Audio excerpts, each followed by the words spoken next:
L'expé est parti. Dernière minute à pont, pas à terre.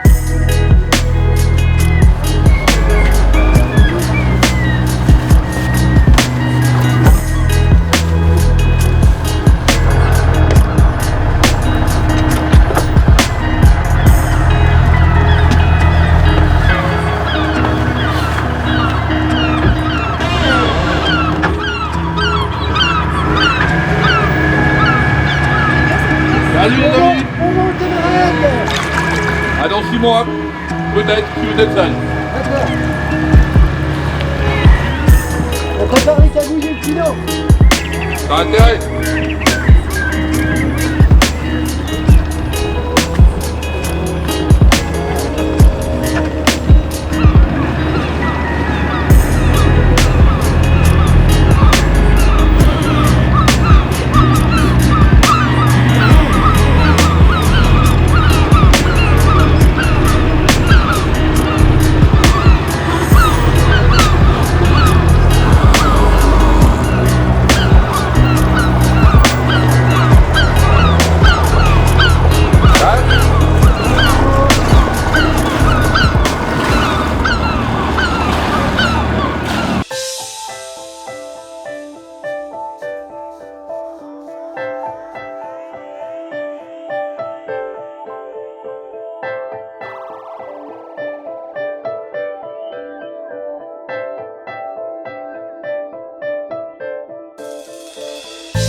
Olivier, peux-tu nous parler un petit peu du point actuel de l'expédition Escondida?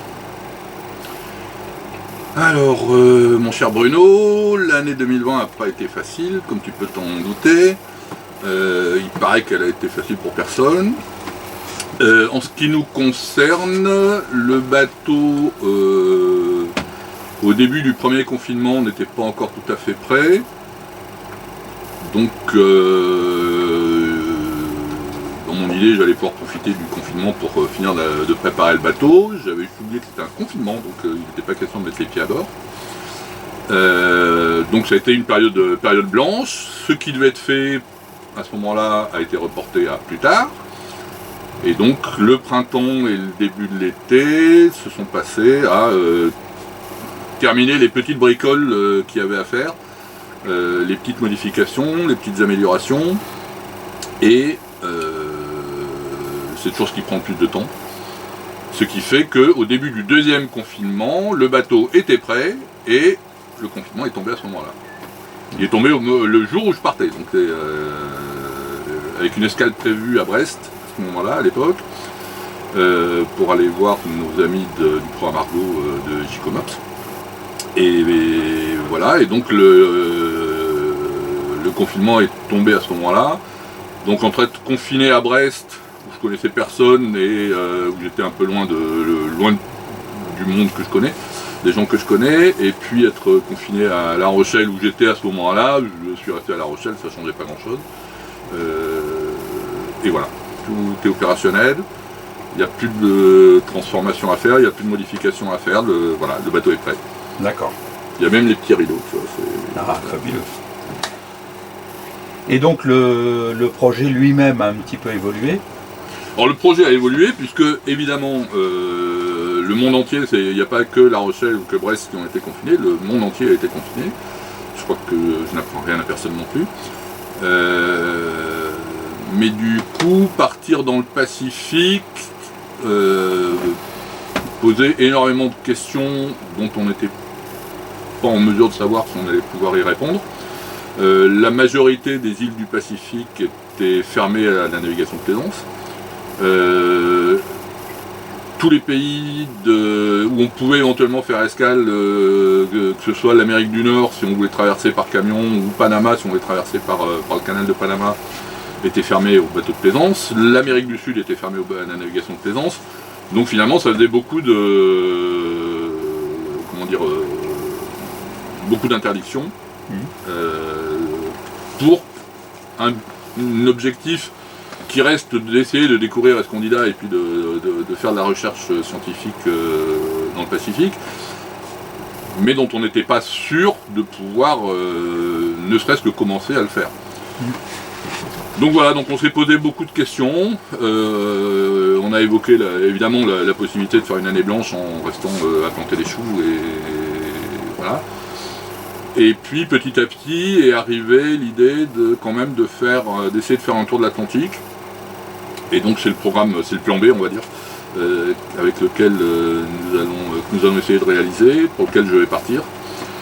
Qui consiste à faire donc c'est un tour de l'Atlantique un peu classique on va dire, c'est Canaries, Antilles par les Alizés, remonter le chapelet d'îles des Antilles, passer aux Bahamas. Après, selon l'évolution météo et l'évolution administrative et sanitaire à ce moment-là, éventuellement passer à Saint-Pierre-et-Miquelon et puis rentrer en métropole ensuite. L'arrivée, ça s'est décidé hier, l'arrivée se fera à Cherbourg. Et pas ni à La Rochelle, ni à Marennes, ni à Brest, ni ailleurs, on arrivera à Cherbourg. Puisque notre principal partenaire scientifique désormais, c'est l'Institut de radioprotection et de sûreté nucléaire, le laboratoire de Cherbourg, très exactement. Et donc c'est c'est avec eux que nous allons travailler, que je vais travailler essentiellement. Et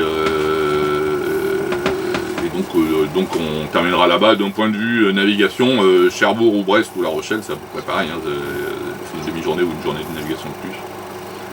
C'est négligeable. Ok. Et donc pour eux, tu vas faire des prélèvements d'air, d'eau et de terre. Pour l'IRSN, je vais faire différentes mesures qui sont d'une part faire des prélèvements d'eau de mer et lors des escales des prélèvements de sol afin de mesurer donc c'est des échantillons que je vais ramasser, que j'emballe et que je leur expédie et que eux feront les analyses afin de mesurer la radioactivité résiduelle de ces échantillons-là. La deuxième analyse que je vais faire, c'est une analyse de particules atmosphériques au moyen d'un capteur qu'ils m'ont confié, qui permet d'effectuer une densimétrie des microparticules en suspension dans l'air. Savoir si en passant au large d'une ville, sous le vent d'une ville ou à côté ou au vent d'une ville, ou etc., mesurer les différences de densité des particules qui se trouvent suspendues dans l'atmosphère à cet endroit-là. Et puis grâce au capteur, donc j'ai aussi un capteur à bord, un capteur Open Radiation, un capteur de radioactivité, donc de faire des analyses de radioactivité résiduelle, là aussi, quelle est la radioactivité naturelle entre guillemets du lieu où je suis à ce moment-là. Voilà. Ça par contre est une analyse que je ferai in situ. Voilà. D'accord. Je leur enverrai les résultats. Bonjour Margot. Salut Bruno. Est-ce que tu peux nous dire un petit peu ce que tu fais dans l'association Walnut et dans l'expédition Escondida? Alors, si Olivier c'est le couteau suisse sur le bateau, parce qu'il a fait la route, il a eu l'idée, il a fait de la menuiserie, de la peinture. Moi je fais un peu le couteau suisse derrière pour essayer de développer un peu, trouver soit des partenaires scientifiques, financiers, ou juste voilà, des gens qui nous suivent et qui peuvent nous aider d'une manière ou d'une autre, et essayer de coordonner tout le monde autour du projet. Donc même si on n'est pas du tout basé au même endroit, moi je suis entre Toulouse et nos partenaires sont dans la Manche, principalement, au Brest, mais ça fait des bonnes vadrouilles. Mais donc voilà, je fais aussi un peu la communication, tout ce qui est l'infolettre, les choses comme ça. Bon, j'ai une liberté de ton presque totale, mais donc je m'occupe de cette partie-là qui n'est pas forcément le même plan qu'Olivier. L'IRSN de Cherbourg, c'est d'abord essayer de dire on est parti vraiment de zéro, c'est eux qui étaient... on s'est rencontrés il y a quasiment un an et après c'était dire la destination la route intéressait le laboratoire, la route on va dire principale qui est d'aller dans le Pacifique. parce que c'est une région qui est peu étudiée. Et c'est un labo qui est spécialisé sur la radioécologie, donc ils font vraiment des mesures sur le terrain, sur l'environnement. Donc après, ça a été de dire, bon, bah, le bateau, il va plutôt passer à tel endroit, qu'est-ce qu'on peut faire, et la question logistique de, mais comment on gère les prélèvements, les envois, les volumes qu'on peut embarquer à bord, le poids, tout ça. Et puis voilà, bon, ça prend un peu de temps. Et puis aussi, vu que c'est un premier projet, il faut apprendre à se connaître de chaque côté, donc essayer de coordonner tout ça, de se donner un rendez-vous, et puis voilà. Et puis après, quand le bateau et Olivier seront partis, ce sera de gérer le peu de communication qu'il aura en mer avec le reste. Donc nous, à l'ASSO, comme les partenaires scientifiques et pédagogiques.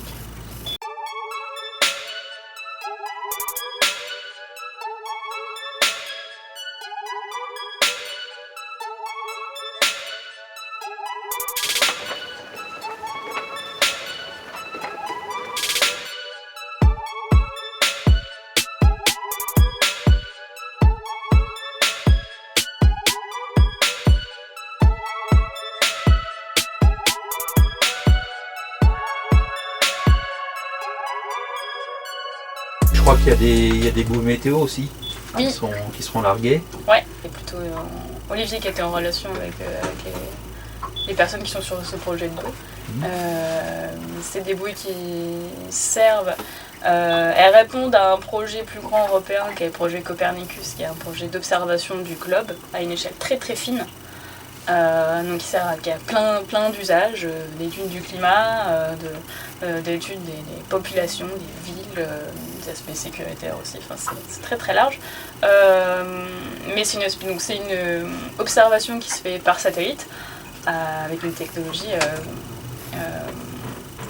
très, très précise. Par contre, ces satellites ont besoin d'être calibrés, donc à un moment donné, il faut faire des mesures in situ, et ces bouées vont servir à ça. Dans des zones où il y a une bonne couverture de satellites, de prendre des mesures de température, d'eau, c'est sûr. Je crois qu'elles prennent la salinité, et je crois qu'il y a une autre mesure, je l'ai oublié là, pour ensuite répondre aux satellites et caler tout ça. Et donc ces bouées-là, il n'y en a qu'une centaine sur ce projet-là, enfin leur fonction, il n'y en a pas énormément, contrairement au programme Argo, où il y en a des milliers, et voilà, c'est un vieux programme. Là c'est tout récent, elles ont été conçues l'année dernière. Par contre, elles peuvent être, ces bouées-là ont déjà servi dans une région du monde, et elles ont été reconditionnées, récupérées, et elles vont être larguées après les Canaries, sur la route vers les Antilles. D'accord. Je suis de l'Institut de radioprotection et de sûreté nucléaire. L'Institut de radioprotection et de sûreté nucléaire, c'est un établissement public situé à Fontenay-Rose, dont les principales missions sont l'expertise et la recherche en sûreté et en radioprotection.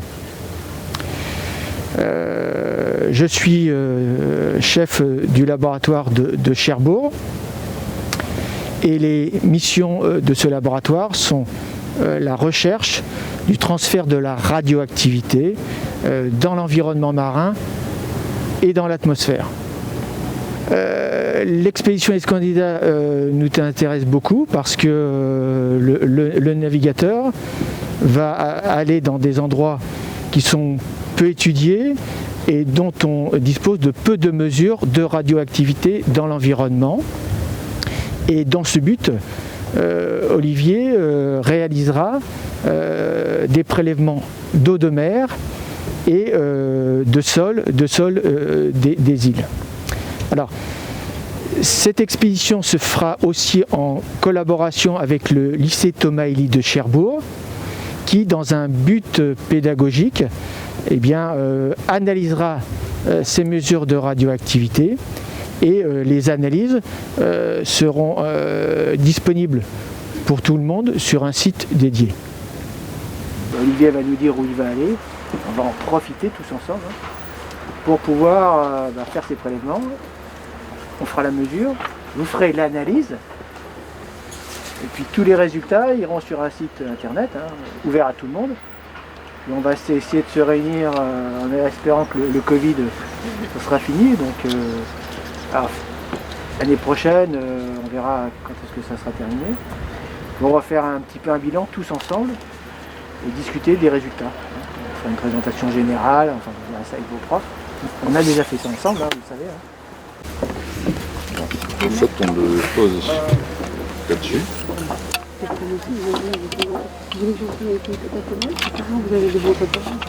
Prenez les photos qu'on puisse faire des montages. Ils ont des bons appareils si tu veux. On les montre. J'ai la table d'accord. Donc la table noire, faut bien serrer pour pas qu'il. Et donc pour faire l'étanchéité. Et la quantité, c'est 1 litre à chaque fois ou... Ouais, l'idée c'est de filtrer 1 litre d'eau de mer.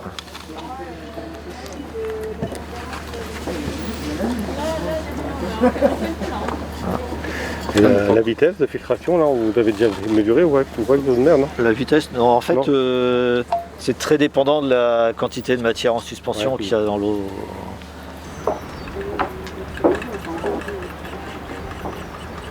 Voilà, donc sur 1 litre d'eau de mer, on va mesurer ce qu'il y a sur le litre. On va mesurer aussi. Donc avec le petit avion, là, on publie, on met oui. Êtes-vous sûr de vouloir envoyer cette mesure? Oui. Et donc on pourra voir ce soir sur le site Open Radiation la mesure qui a été faite de 0,032 ou 31, je sais pas. 31. Elle apparaîtra sur La Rochelle. D'accord. Et donc, comment, Anna? C'est vous qui l'avez créé, Open Radiation? Ah non, c'est un Open Radiation, c'est pas nous qui l'avons créé. Nous, les élèves, ils ont acheté tous les composants pour faire le kit. Donc ils ont acheté tous les composants, ils les ont soudés sur la plaque. Et après, il a fallu le paramétrer un peu.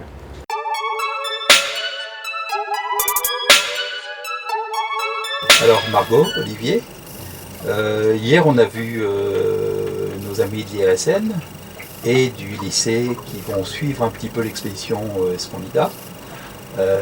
Qu'est-ce que vous en avez retiré de cette rencontre? Déjà, il faut faire plus que suivre, parce que les élèves du lycée, alors le lycée c'est un lycée de Cherbourg, le lycée Thomas Elie, c'est eux qui vont recevoir les prélèvements faits à bord par Olivier et qui, avec le soutien des chercheurs de l'IRSN, feront les premières analyses, les premières observations, etc.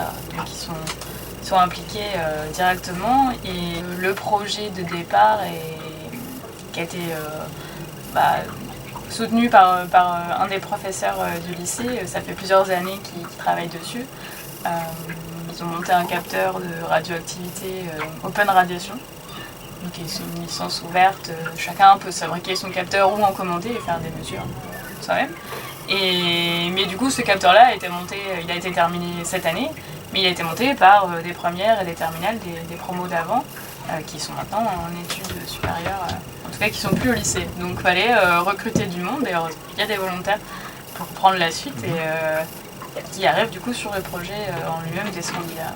Voilà. Voir qu'il y a des jeunes, alors en plus ce sont des secondes, donc ils vont pouvoir nous suivre sur les 3 ans de leur passage au lycée, ce qui fait qu'on aura un suivi aussi sur le long terme, et pour cette année, donc, et pour les années futures dans le Pacifique.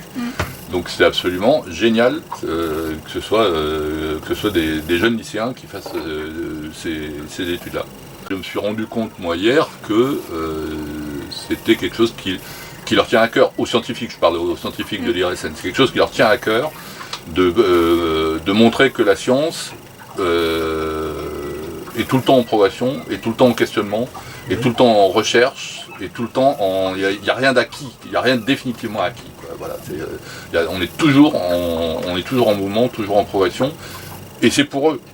C'est pour les jeunes générations. Il y a une volonté de la part de l'IRSN de faire de la vulgarisation et, et de parler, de communiquer par rapport à leurs recherches. Absolument. Pas être que chercheurs et que... Absolument. Même s'il y a un volet, pendant toutes les mesures qu'on va faire, il y a quand même, même si c'est une vision assez minimaliste, un petit bateau, du matériel qui est assez simple. Après, tout ce il y a quand même un protocole établi qu'on a réfléchi ensemble. Et ce qui va faire que ces données vont être exploitables tant, par les lycéens ou par les particuliers, puisque toutes les données vont ensuite être mises en ligne et tout sera accessible avec les conditions de mesure, etc. Mais c'est fait dans des conditions scientifiques qui fait que ces données, elles vont pouvoir servir et être valides. Et le laboratoire de Cherbourg a été, lui, même si les mesures, le projet sur un temps long, etc., ils étaient aussi curieux même de récolter ça et de voir... ils ne savent pas encore ce qu'ils vont trouver, ça c'est le but, mais ça les intéresse même eux à leur échelle et ils étaient contents de trouver ce projet. On va dire que c'est un bon galop d'essai, quoi. Voilà, c'est un vrai entraînement in situ, et au niveau navigation et au niveau scientifique. D'accord. Il y a un très bon rapport entre les scientifiques et les lycéens. Ouais, ça a l'air de bien partir en tout cas. Voilà. C'est vrai que les gens de l'IRSN et le professeur qui s'occupe de ça depuis longtemps au lycée se connaissent déjà, j'ai l'impression, ils ont déjà travaillé ensemble. Mais c'est la première fois, si j'ai bien compris, c'est la première fois qu'ils impliquent des lycéens aussi jeunes sur un projet aussi farfelu que celui d'une expédition en mer sur un voilier pendant plusieurs mois. Jusqu'à présent, ils faisaient plutôt des opérations soit à terre, soit sur quelques semaines ou éventuellement quelques mois. Sur une année scolaire, mais là c'est la première fois qu'ils ont un truc qui part aussi loin et aussi autant dans l'inconnu, quoi. Voilà. Après, ce qui est encore plus intéressant, c'est que donc les générations d'avant, les premières et terminales qui ont travaillé sur le premier projet Open Radiation, c'est au final la collaboration d'aujourd'hui vient d'eux, parce que nous on avait fait une intervention à Caen au Dôme, une conférence sur la recherche participative, et c'est ces élèves-là qui sont venus discuter et à qui eux, leur projet, leur capteur était fini de monter, donc en soi leur projet était abouti, ils avaient fait des mesures sur Cherbourg, là, tout ça. Mais c'est eux qui se sont dit, ils pourraient être emmenés à bord et servir, servir tout le long de l'expédition, et eux avoir des données qui viennent des océans complètement à l'opposé de la Manche. Et donc ça n'a pas été une initiative ni de nous, ni de l'IRSN, ni du professeur, c'est eux qui ont planté la graine. Et après, nous on est venus autour, mais c'est ça aussi l'idée, c'est qu'ils sont acteurs, ils sont acteurs, et ensuite, nous et l'IRSN, on essaie de leur montrer ce que c'est une démarche scientifique et comment ça se développe, etc. Donc, ils ont été à la base de cette... Oui, donc très impliqués. Cette collaboration. Sachant qu'en plus, ils partaient parce qu'ils quittaient le lycée, donc c'est ça qui est génial. Ok, je ne sais pas si vous avez d'autres choses à dire par rapport à cette visite d'hier. Non, je crois que c'était une belle rencontre. Je pense qu'ils se posaient un peu la question aussi, ils sont venus voir un petit peu, voir et renifler un peu qu'est-ce qu'étaient ces hurluberlus qui partent. La démarche minimaliste les interroger un peu, quoi. C'est des gens qui ont l'habitude de travailler en équipe de scientifiques, avec des projets qui ont un financement, qui ont un budget, etc. Là, ils débarquent sur un projet où ils maîtrisent ni le calendrier, ni les personnes qui vont le faire, ni le budget. Donc ils dévouent un petit peu à l'aventure, quoi, en fait. Voilà. Et ce côté humain aussi est hyper intéressant. Montrer comment des gens qui ne sont pas des scientifiques à la base, moi je suis pas un scientifique, Margot non plus, qui sont plutôt soit des littéraires, soit des politiques, des sociologues, etc. Peuvent s'intéresser à la science et participer à la science avec les moyens dont ils disposent, qui n'ont pas été conçus pour ça, mais qui existent, et arriver à faire quelque chose. Et c'est ça qu'ils étaient venus voir, je pense. Voilà. Ok, merci bien. Merci Bruno.